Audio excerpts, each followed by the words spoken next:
US President Donald Trump has declared a war on the US deep state. His recent actions indicate that he plans to completely overhaul the USAID.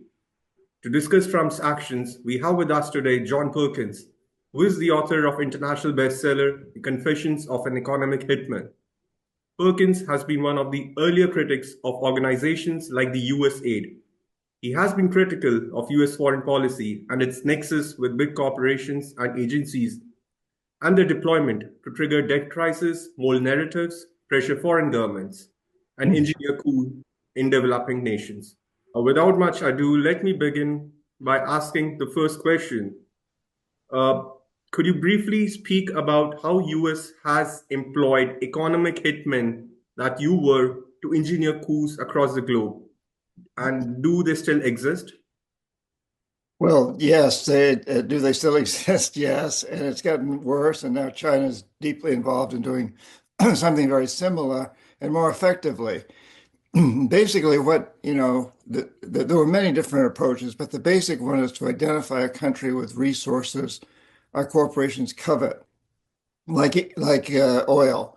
Or in the case of India, it might be just a huge market opportunity and employment opportunity, especially in this high-tech age.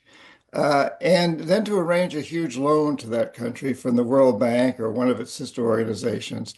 But the money doesn't actually go to the country. Instead, it goes to US corporations or Chinese corporations to build big infrastructure projects like electric power systems, ports, airports, highways, things that tend to benefit a few wealthy families in those countries, the families that own the big industries, that own the big businesses, the banks that use a lot of electricity and make use of the highways and ports and airports a great deal, but don't really help the majority of the people.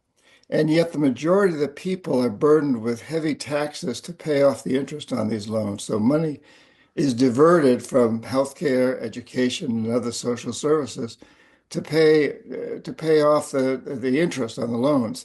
And in the end, the country can't pay the principal. So the economic hitmen go back in and say, hey, since you can't pay your debts, give us your collateral, the oil or whatever it is we're looking for, without many environmental or social regulations. And we may also say, hey, and also vote with us on the next United Nations vote against Cuba or China or whatever. Let us build a military base on your soil. It's really a way of expanding an empire, expanding the country, the US or China's hegemony in the world. Sure. Uh, I want to ask you about the deep state.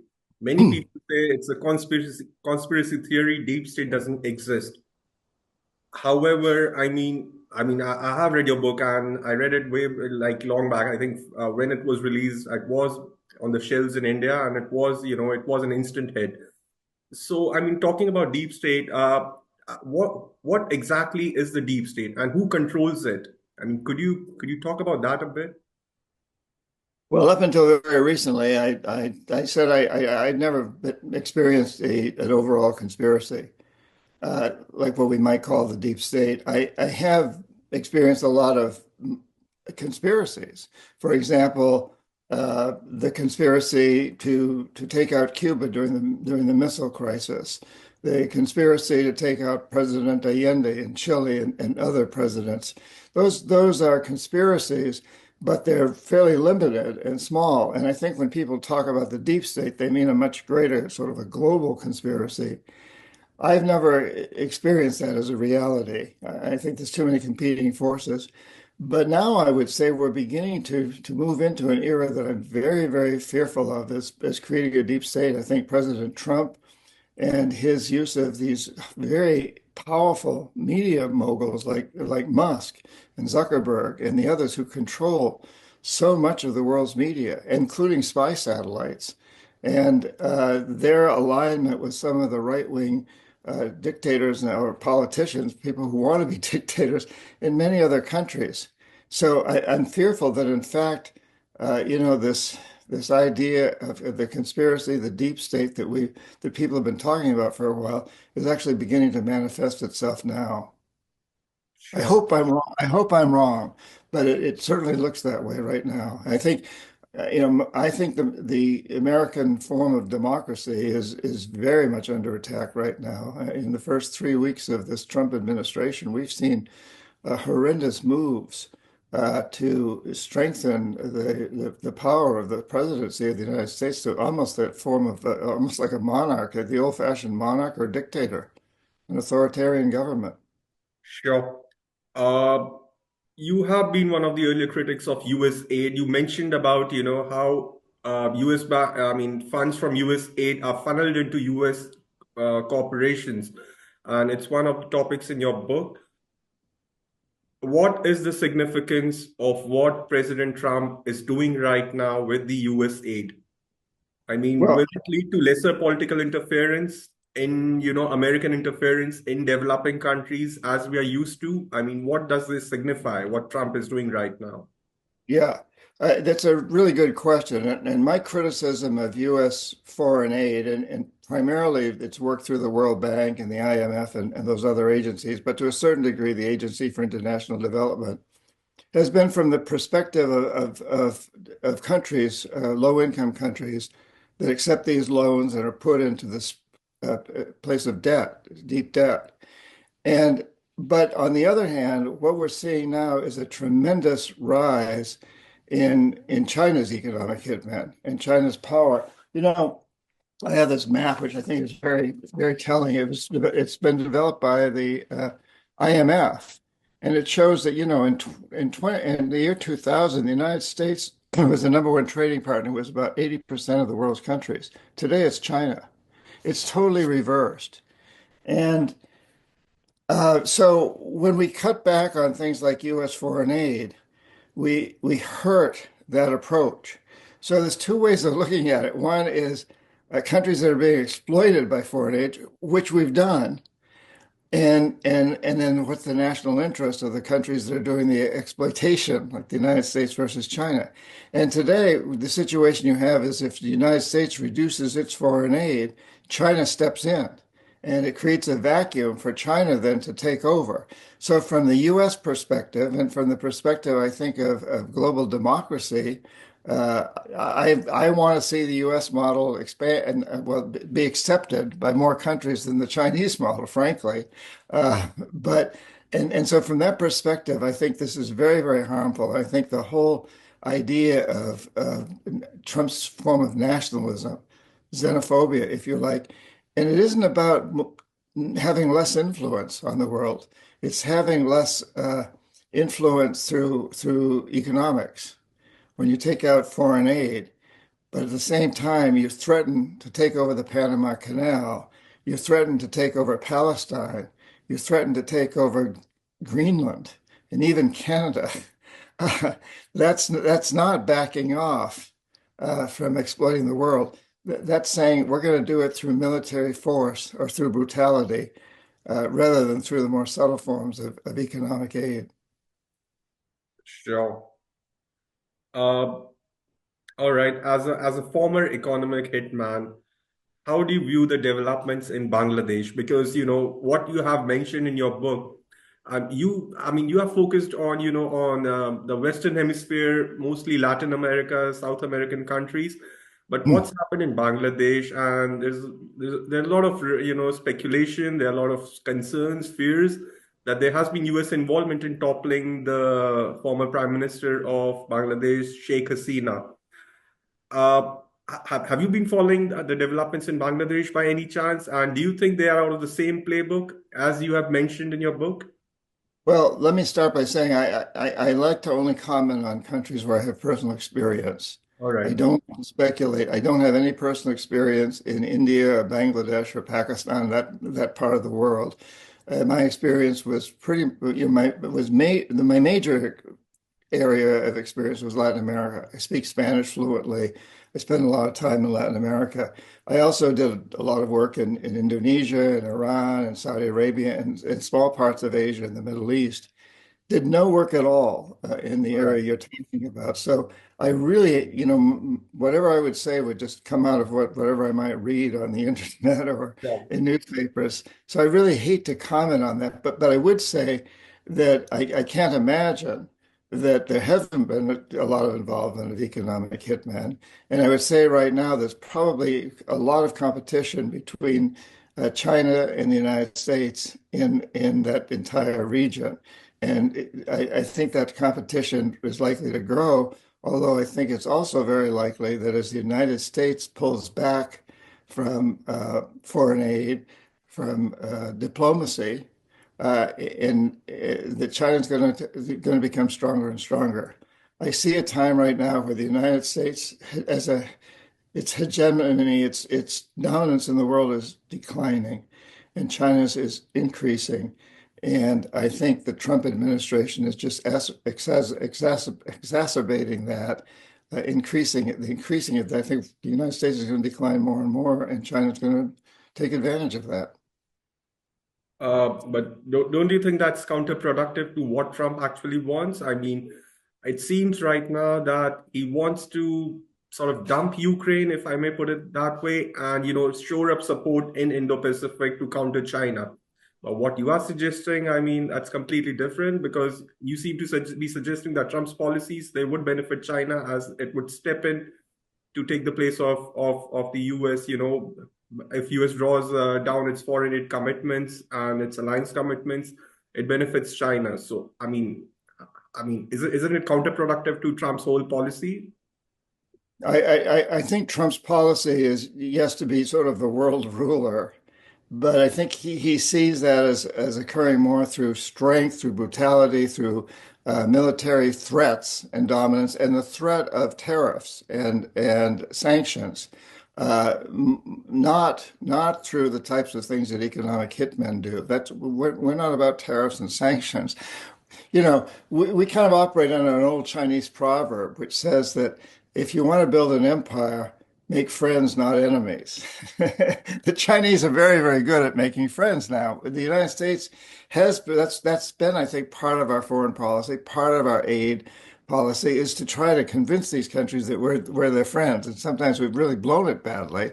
But today, we're not even, what I see Trump doing is pulling back from that whole idea and making enemies around the world. And when you threaten to attack Panama, you alienate all of Latin America.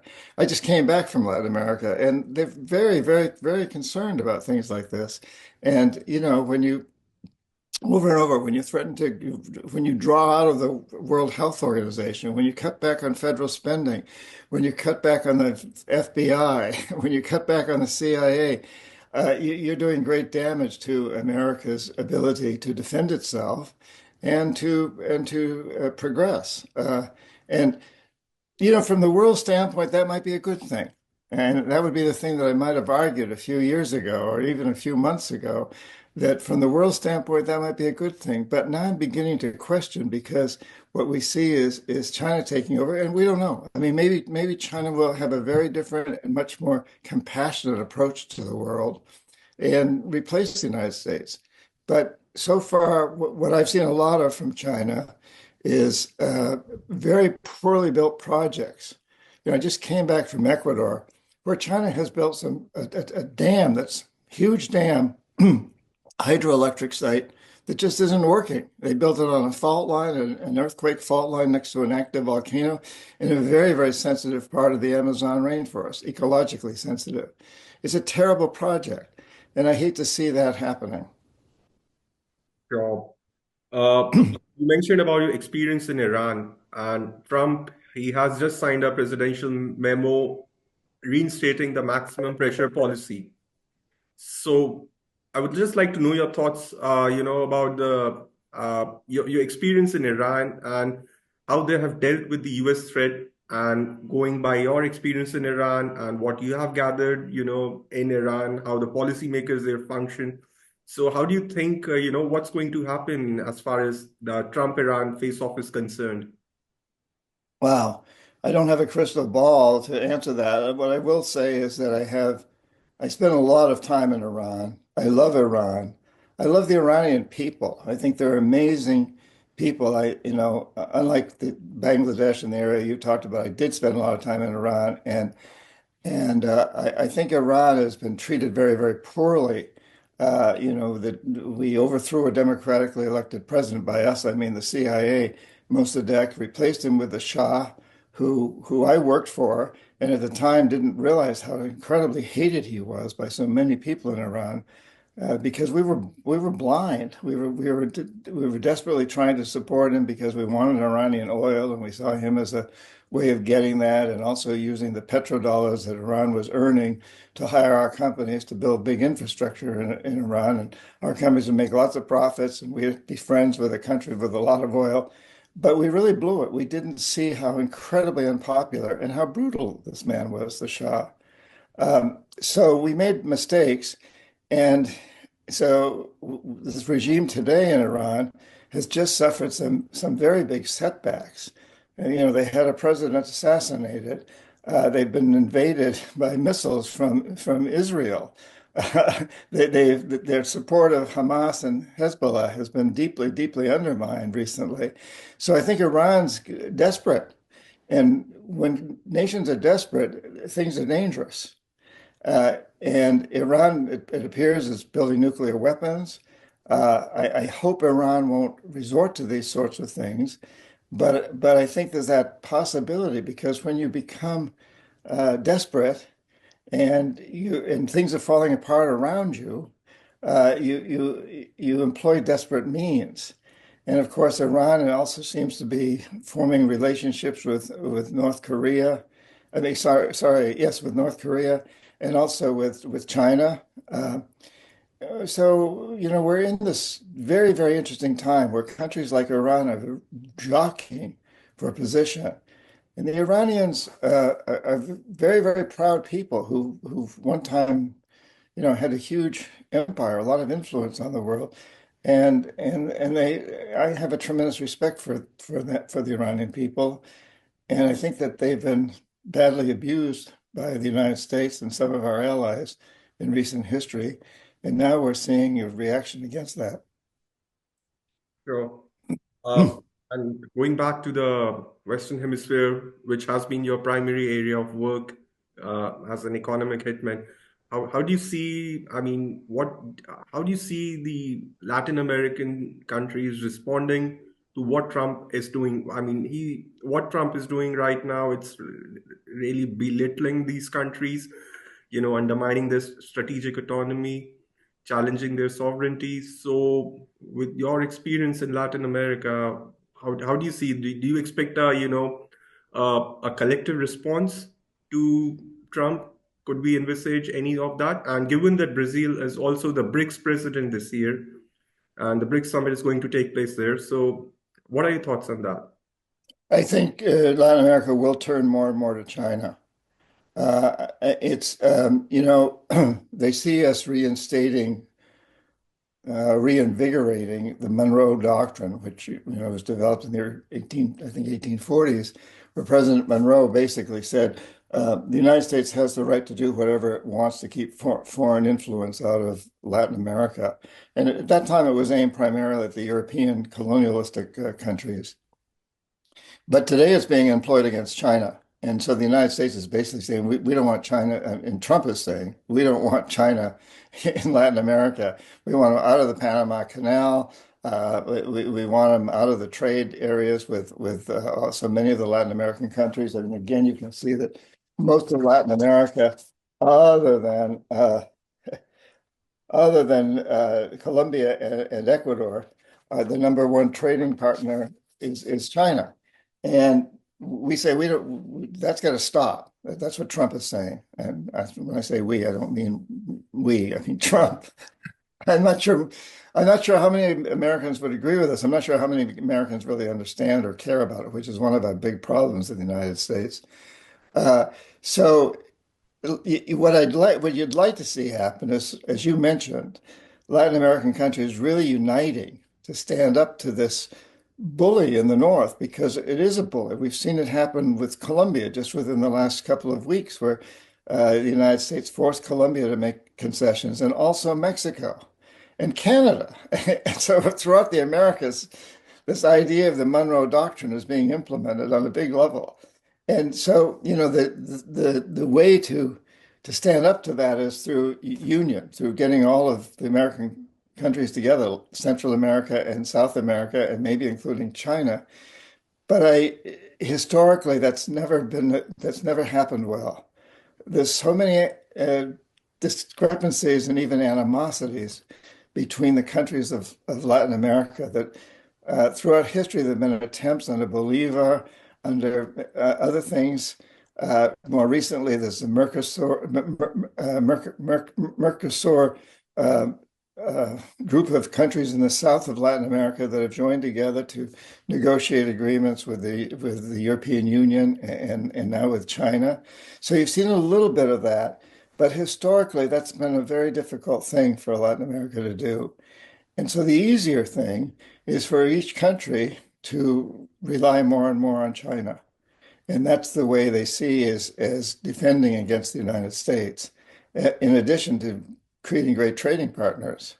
So the United States typically has gone into these countries and said, hey, Peru, if you work with us, we'll sign a most favored nation agreement with you, which means you'll have really good trading relationships with the United States. Or alternatively, we may put sanctions and tariffs on you, but you could sign this agreement, which means good relationships with us. Doesn't involve anybody else. China goes in and says, hey, Peru, we'll help you build big deep water ports and better airports, and we'll help you increase trade with the whole world. It's not just a relationship between China and Peru. We're helping you become part of the new Silk Road, part of, our vision of a Chinese-dominated trading center around the world. And one other factor, and I realize I'm kind of rambling on here, and I apologize for that. That's all right. But the United States has a long history of sending the military into Latin America, or what I call jackals, what we call jackals, who are people that will assassinate or overthrow governments. We've seen it happen time and time again in places like Chile and attempts in Venezuela. Panama, uh, El Salvador, Guatemala, Panama, Ecuador, and on and on. And so there's this history of military occupation and brutality. And people don't like to have a foreign military force on their soil. Uh, that's caused continues to cause a lot of problems for us. China hasn't done that. China has no history in Latin America of being involved in coups or assassinations or putting military bases there. Yeah, they've got a couple of ports on the Panama Canal, which are controversial right now.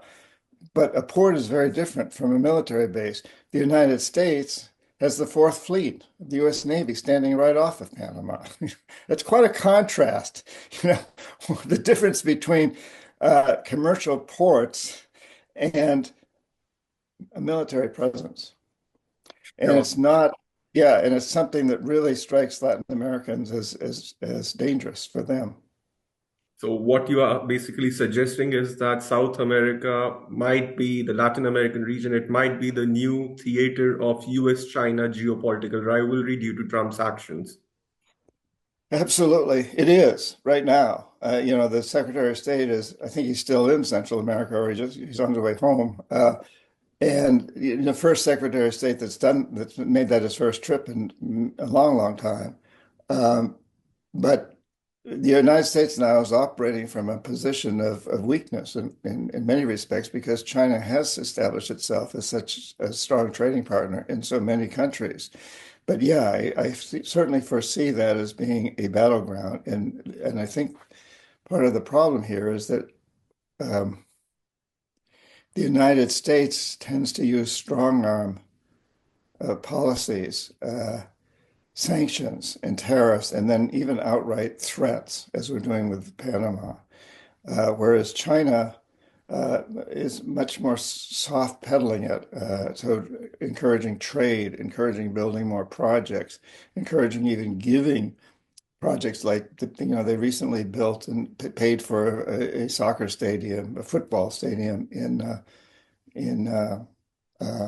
in Costa Rica and also in the Bahamas and I think a few other countries. So they have a very different approach, which if I were a Latin American, And if I were head of a state of a Latin American country, I'd be very tempted to turn more and more to China.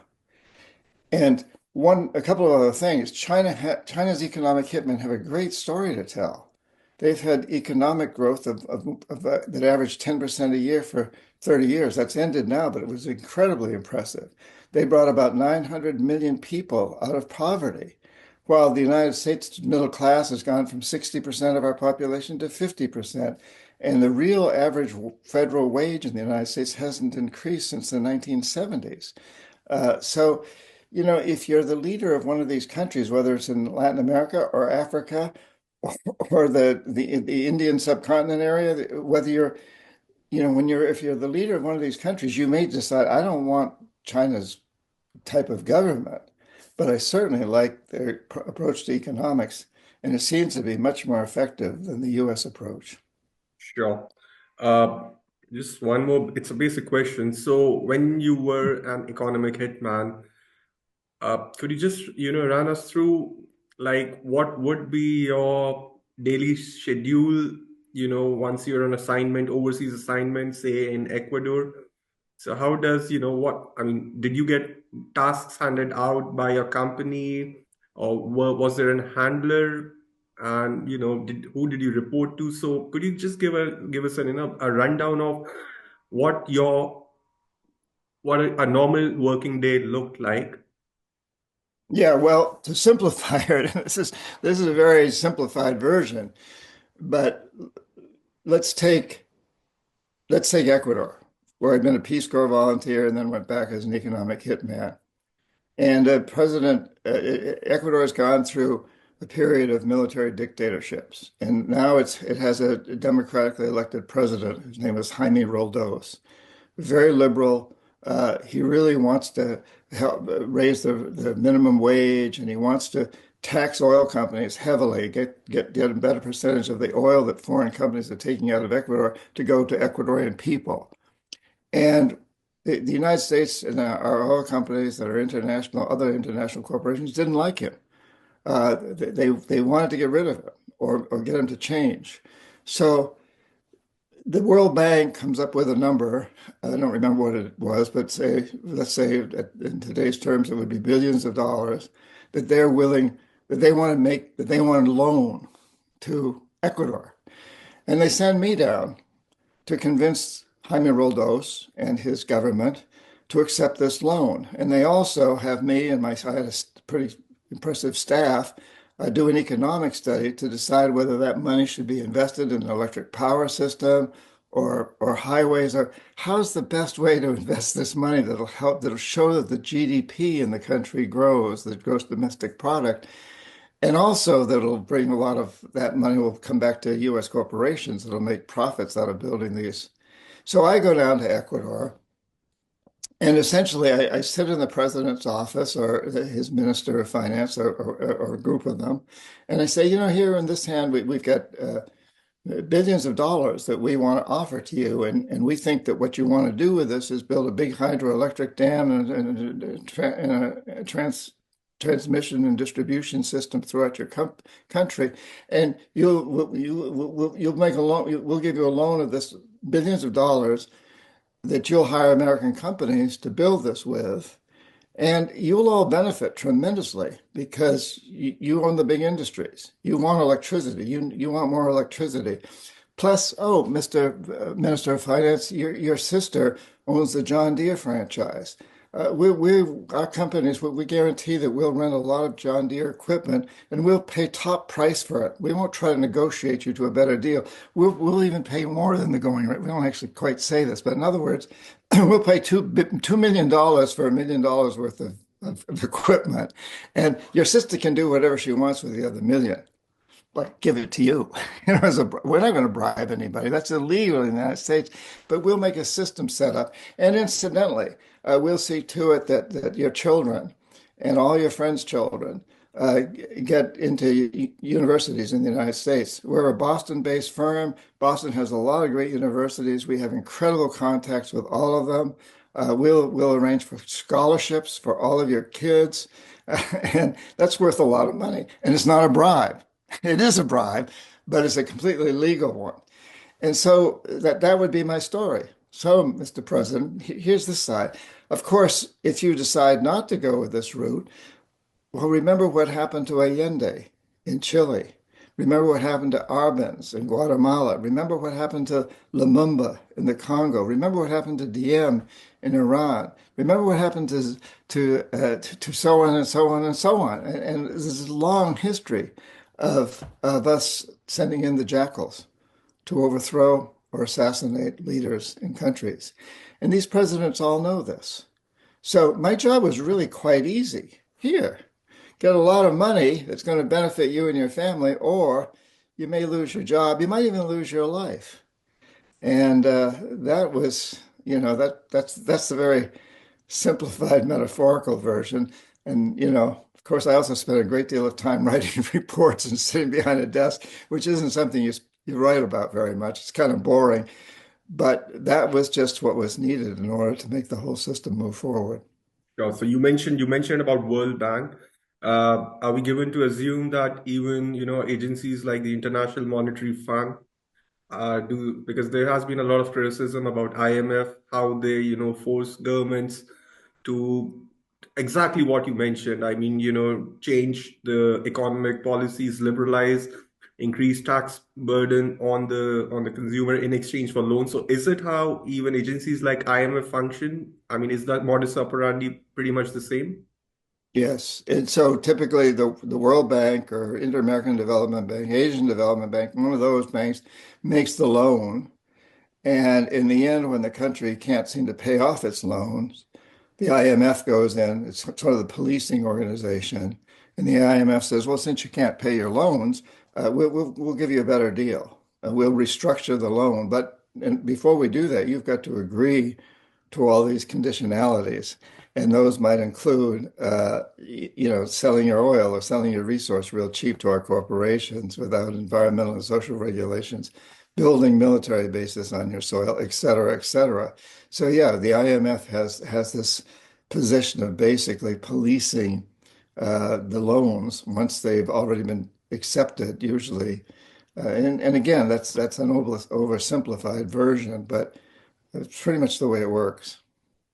For sure. And where does the political parties in the US stand, in the scheme of things? Probably, I mean, we've heard, the big billionaires, American billionaires, they are the biggest donors to these parties, be it Democratic Party or the Republican Party. Yeah.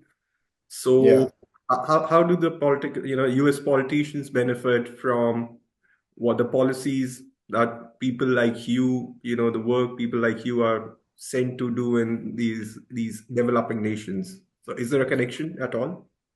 Well, absolutely, because that's what we call the revolving door. So many of our politicians were former heads of businesses, banks, corporations, or they're very closely tied to them. They all need the money from big corporations in order to win campaigns. So in the United States, businesses are allowed to create enormous amounts of money, to contribute enormous amounts of money to political campaigns. So the candidates really depend on these big international corporations to finance them. And therefore, if they work out deals with other countries where these international corporations can benefit and make a lot of profits, some of that profit will go to supporting political campaigns. And in so many cases, you have the head of an industry like an oil industry that Condoleezza Rice, who is the Secretary of State, is a great example. And even George Bush himself, oil company, and then becomes president or Secretary of State, and then goes back into private business and continues to benefit from oil companies. So you've got this, I would say it's an extreme form of corruption that isn't corruption because it's been legalized. This is allowed to happen. This is promoted, and it's extremely unfortunate that this is the way that this so-called democracy in the United States operates. But that has been the case. I'm kind of hoping that all of this turmoil around Trump, and he's creating chaos in this country, that maybe out of that will come a better understanding of the deep problems we have, and maybe a better understanding of the problems the rest of the world has. In a way, we are being colonized in the United States, and much the way that we've colonized, and the European powers and now China have been colonizing so many other countries. Um, we're being colonized here in the United States now. Uh, so who exactly is calling the shot? Is it the big corporations who are dictating the policies of institutions like World Bank, IMF, and the politicians, they're just, bystanders and they benefit from some of the politicians or maybe all of them? I mean, it's debatable, but so, I mean, is that how it works? If I get it We're right? having, yeah, we're going through a huge transformation.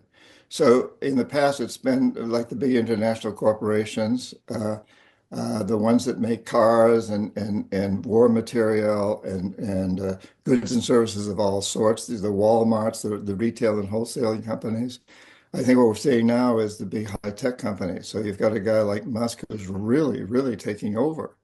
And we've got a whole new oligarchy that's rising up in the United States, not unlike what happened in China under, excuse me, under Russia, in Russia under Putin. When he came to power, he replaced the old oligarchy with his own oligarchy. And that seems to be what's pretty much happening in the United States now. And these high-tech industries have so much power and control.